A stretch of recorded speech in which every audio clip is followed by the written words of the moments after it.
Bismillahirrahmanirrahim. Assalamualaikum warahmatullahi wabarakatuh. Sampurasun.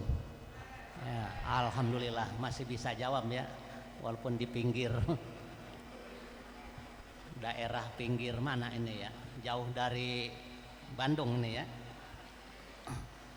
Yang saya hormati Bapak Puji Raharjo ya, SE selaku Ketua Yayasan, Bapak Medi Raharjo selaku Wakil Ketua Yayasan, Bapak Ahmad Burhanuddin selaku Ketua BPH Yayasan Brahari, Ibu Tri Nur Diawanti ya, selaku anggota BPH, Ibu Kepala SMK Brahari Bu Depi, singkat aja Bu. Ibu Dr. Anda Roro ya, RR ini, Farida Aryani selaku Kepala SMP, Bapak Ibu Guru SMP SMK Brahari, orang tua murid SMP SMA Brahari, yang kami hormati juga Bapak Bribka Wahyu nih ya, Purwanto Bimaspol, Bapak Peltu Teguh Babinsa, serta Sermak Tony Rianto Babinsa nih, serta saudara-saudaraku, anak-anakku sekalian, baik SMP kelas 9 ya, dan SMK kelas 12 yang pada hari ini akan dilepas. Terima kasih sekaligus saya selaku pengawas pembina ini di SMK Brahari ini. Pertama, mari kita panjatkan puji syukur kehadirat Allah Subhanahu wa taala. Pada hari ini saya masih bisa hadir dalam rangka kegiatan pelepasan. Salawat serta salam semoga tercurah limpahkan kepada Nabi kita Nabi Muhammad sallallahu alaihi wasallam. Anak-anakku sekalian, saya selaku pengawas pembina SMK Brahari ini yang pada hari ini saya merasa bersyukur. Satu, mungkin tidak semua sekolah bisa melaksanakan pelepasan ini ya, dengan berbagai alasan lah gitu ya, karena mungkin di pemerintahan khususnya Jawa Barat SMK memang masih terkendala ini ya, apalagi yang pelepasannya di luar Jawa Barat ini ya, ini masih terkendala. Kadang-kadang ya ada aja lah gitu, setiap hari ini orang tua minta pelepasan pengen mewah, tapi pada hari ini pula langsung ada laporan ya ke KCD ini ya. Nah ini berbagai kendala Bapak dan Ibu. Satu, sekali lagi saya merasa bersyukur SMP SMK Brahari ini bisa melaksanakan pelepasan yang sangat meriah di gedung yang memang saya pada hari ini tadi hampir nyasar ini ya. Saya dari Pebayuran Bapak dan Ibu ini ya, ya hampir 2 jam ini ya dari Pebayuran ya, sampai syukur sampai jam 8 sampai ke sini ya. Padahal saya dulu 2002 sampai 2005 bekerja di UPTD Setu dulu itu ya, yang kantornya itu di apa dulu, Kewedanaan dulu itu, yang pas sekarang depan tol itu kalau nggak salah. Tapi sekarang begitu kesini lagi ini perkembangannya sangat pesat sekali ya. Bapak tidak banyak yang disampaikan, tadi sudah banyak pesan-pesan baik kepala sekolah maupun dari ketua yayasan. Anak-anak sekalian, SMK se-Kabupaten Bekasi ini tahun ini dari 196 SMK negeri dan swasta, negeri 15, SMK swasta 186.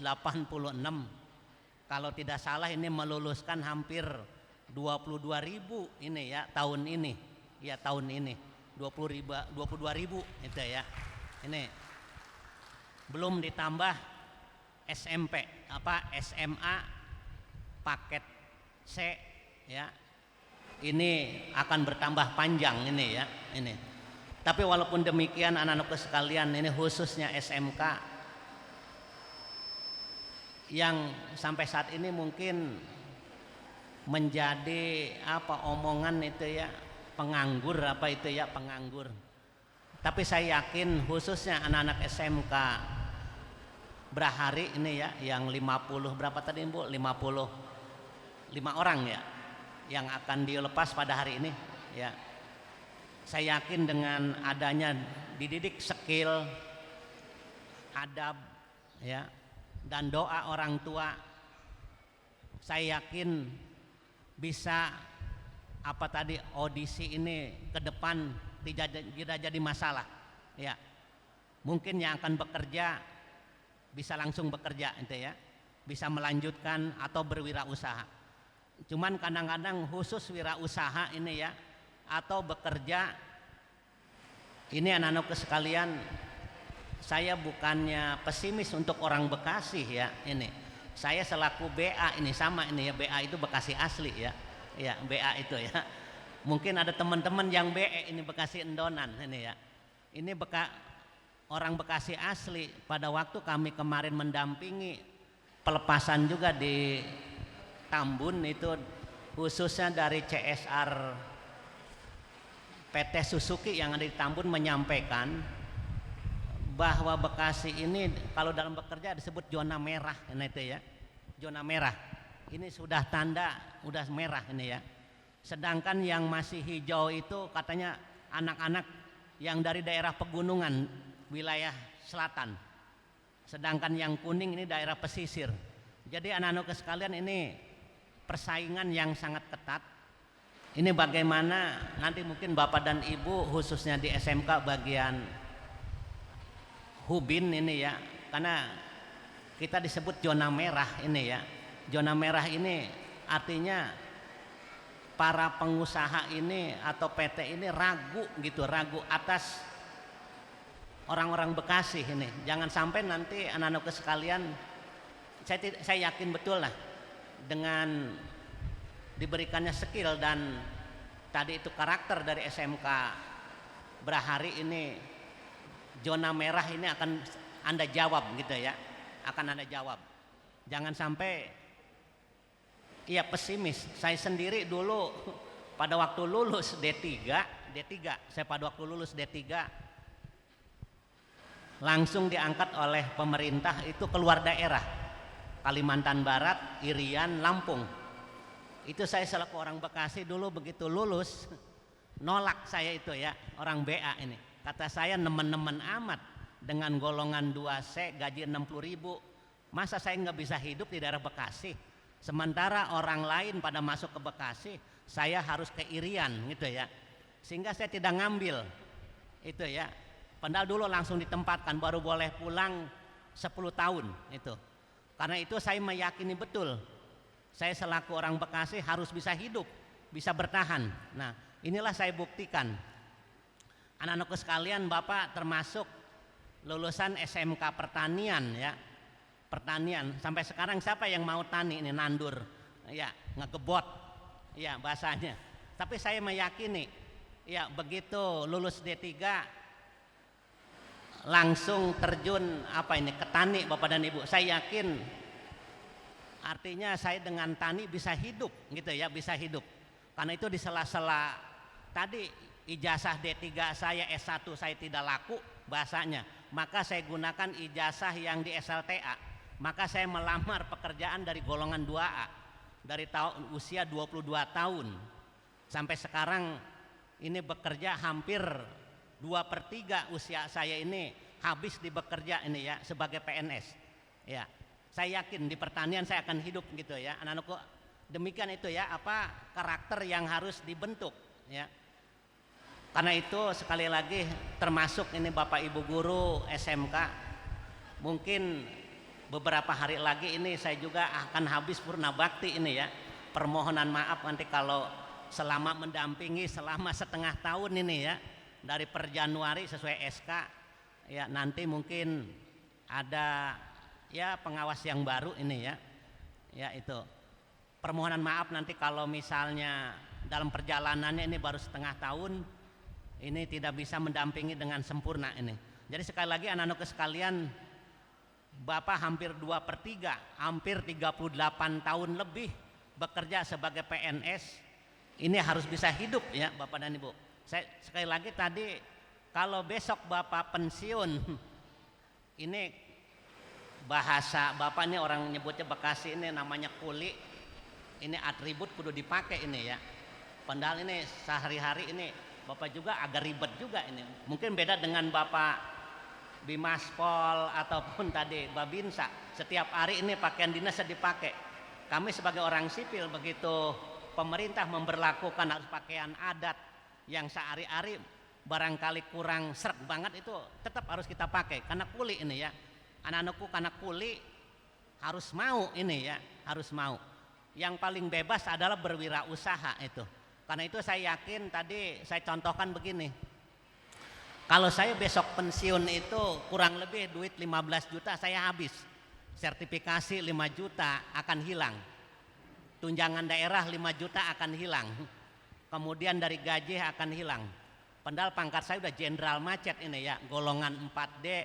Ya, gaji pokok hampir mencapai 7 juta, ternyata gaji pensiun cuman mencapai 5 juta itu ya, nggak ada apa-apanya. Nah yang hilang ini bagaimana besok supaya tidak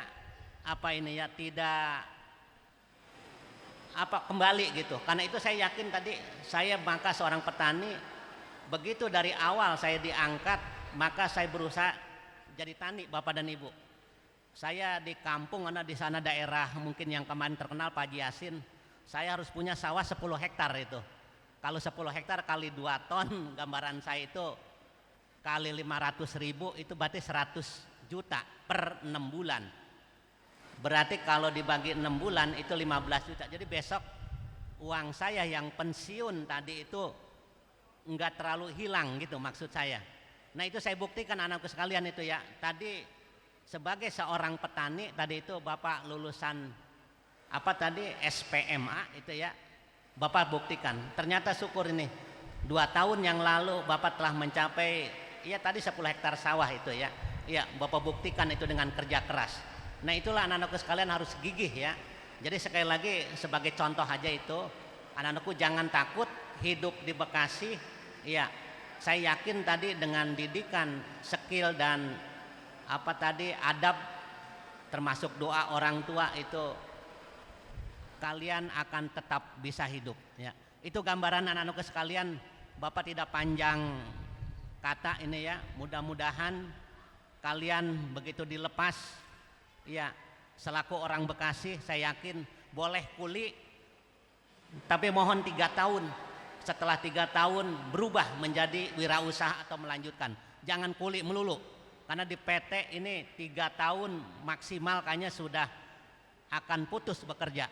Nah ini anak-anakku sekalian, jadi sekali lagi benahi ya skill kalian ya, kemudian doa orang tua ya.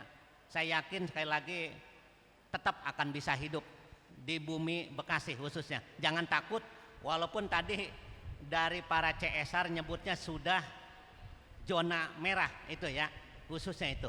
Tapi kita buktikan dengan skill tadi bahwa Bekasi akan tetap bisa ini ya. Barangkali itu yang dapat saya sampaikan, kurang lebihnya permohonan maaf. Assalamualaikum warahmatullahi wabarakatuh.